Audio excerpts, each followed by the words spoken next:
is only true in fairy tales. What's up, guys? Back doing another video, dude. I've noticed I went on my YouTube and I noticed I kind of went down like the vlog road where it started to turn into like what I didn't want it to be about. So yeah, I had a bunch of vlogs just from like Supercross, you know, we went to France and everything, which is cool because I always have those videos to go back and show my family, and you know, YouTube's kind of cool for that. But I did this YouTube channel to spread the word, spread the message about getting your life back from drugs and alcohol, man. And dude, I just been so busy, you know, with work, Supercross team, my clothing company, underwear company. I started a podcast talking sobriety, which I hope all you guys are subscribed and checking that out. It's you know, it's kind of a niche thing. It's not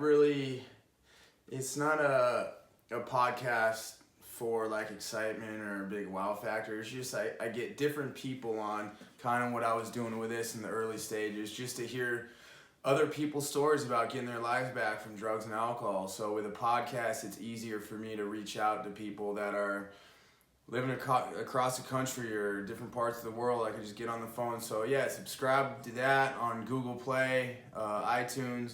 I don't do any of this stuff for sponsors. I told myself, which you guys probably know because I say it a lot, after I got clean and sober, I just feel that I got my whole life back, and I told myself I was going to spread the word and try and help out as many people as I can, because when I was in the thick of addiction, there's no way I ever thought there could be a day where I don't, you know, snort a Roxy, smoke heroin, smoke weed, be a blackout drinker. There's no way I thought you can do life without that stuff. And I know there are people watching this that maybe, you know, you're probably watching this and maybe here's something because you wanted to turn your life around. And I do everything I do to tell you guys that you can. It was the scariest thing of my life. You know, there's no way to sugarcoat it or to make it sound easy, you know, like it will be the gnarliest thing you might ever go through, but you know, it's 100% possible. And when you come out, you're gonna feel, you know, you're gonna feel so good in ways that you can't even describe. You know, if somebody told me I would have the life I have right now and I'd feel as good as I do every single day, there's no way I would ever believe them, dude, you know, because for me, happiness was when I'd round up $120 to go buy a gram of heroin and, you know, just sit in my room and smoke it, and then I'd feel really good. But then after, when that would go away or I'd smoke it all, it was pure hell, you know, dope sick, how I'm gonna get the money to get the next sack. And that was like my heroin days. I was addicted to crystal meth, cocaine, had many seizures getting off Xanax, Valium, Norcos, Perks, smoked weed for 20 years, blackout drinker, you know. So feel like once you're a drug addict, for the most part, you know, it really doesn't matter. You might have a drug of choice, but when you fall down that road, it's pretty much whatever you can get your hands on. And dude, my life is so good. I'm sick right now, so if you can tell, had like the flu or something, just getting over that. And yeah, I just went on my YouTube and noticed I haven't been on here doing that. So I want to try and make time to come on here, maybe share a new topic, respond to you guys if you guys leave comments. If I get an interesting person that has got his or her life back from drug addiction, try and get them on, because I just want to show you guys that it's possible, man. The biggest thing, every single day I get messages, you know, how did you do it? What advice could you tell me? And I want you guys to know that, like, I'm nobody special, man. Like, there isn't an easy answer for me just to say that's gonna make you just get your life back and you're gonna be off drugs, you know? Like, I only tell you guys my story. And for me, the only way I could do it, the only way was rehab. I tried outpatient rehab, where, you know, I go to a class like 4 times a week, but then I would just go get fake pee from the head shop and, you know, use fake pee when I was snorting Roxy's during the AA class, and then I'd say some speech in my meetings how good I was doing when I just sniffed a Roxy. You know, I wasn't ready for it. I was mainly doing it for like my family, my chick at the time, my sponsors, but I wasn't ready. And, you know, you got to be ready 100%. I just did an interview with Brandon Novak. He went to rehab 13 times, and he's on top of the world right now. So don't feel down if you've been 3 or 4 times and you just don't think it's going to work. It will work. Brandon went 13 times. You know, for me, I caused such chaos in my life. 3rd DUI, going into rehab. Like, I had nothing. It was literally the next step was going to be homeless, and probably a lot worse, but, you know, I had no other choice. I went to rehab, and it worked for me. I realized, like, 4 or 5 days in it, I woke up, and it didn't even hit me that I just woke up and I realized I didn't do anything. I didn't take any pill. I didn't have to take any narcotics, and I felt good, you know, and every day I kept on feeling better and better. So, you know, it worked one time for me, but I never forget where I came from. That's why I do this. I'm very vocal about it, because you can't go to rehab. I know so many people and heard so many stories.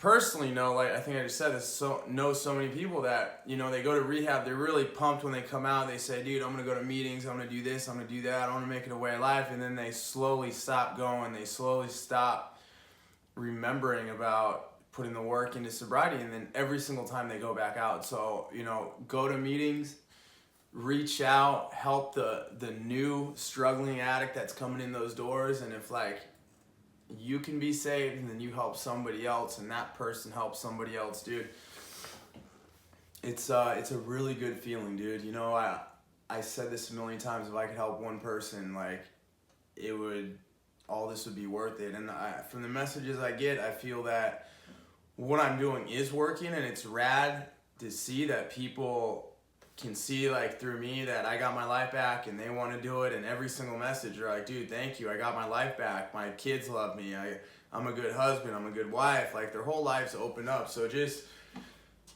put the work in, which is just going to meetings. Always, for me, I always say, just make sobriety number one. You make sobriety number one more than anything else.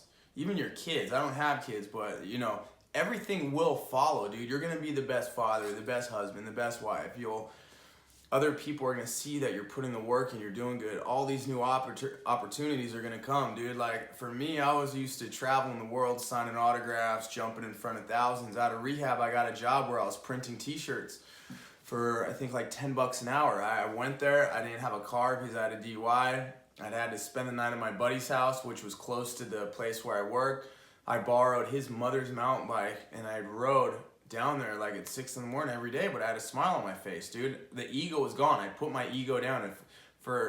If I had an ego during that time thinking, dude, you know what I've done, you know who I am, I don't do this, it would never work. But I did that, put the ego down, had a smile on my face. Other people saw that I was trying really hard, new opportunities, and it just kept on going, dude. And like where I'm at now, but anybody can do it, man, anybody. So I don't want to hear no excuses, you know, like things were given to me, or I know I'm blessed. I know I have a good family. I know, like, I'm very lucky. You know, I see a lot of people that go into meetings that they don't have supportive families. They don't have, so I get it. But I do know that I've talked to so many people that, like, had nothing, and now they're, like, business owners and, like, millionaires. Just so many gnarly stories of people where they had nothing, and they really made sobriety number one, and they got their life back. So no excuses. You know, I know I'm lucky, but yeah, like I said, I just wanted to check in. I want to do these more. You know, I found something out about Suboxone. I get that message every single day. You know, I got off heroin, but now I'm addicted to Suboxone. But I have done a lot of research, talked to a few people that I think I know how to get you guys off Suboxone. So definitely the next video I want to do that, because I know that's a big topic, man. The same people that made the oxys and all that, they're the same people that made Suboxone. Super crooked, it's all for money. So yeah, they made the drug, and they made the cure to get off the drug. It's effed up, man. I see so many of my friends that are on Suboxone for 4 years, and the doctors are saying that's fine, dude.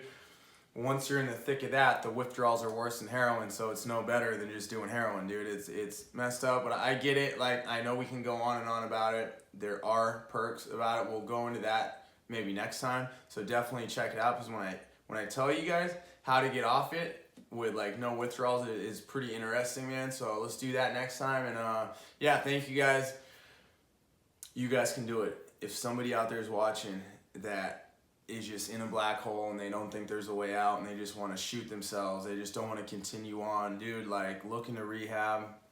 After this, there's a 1-800 number for sober recovery.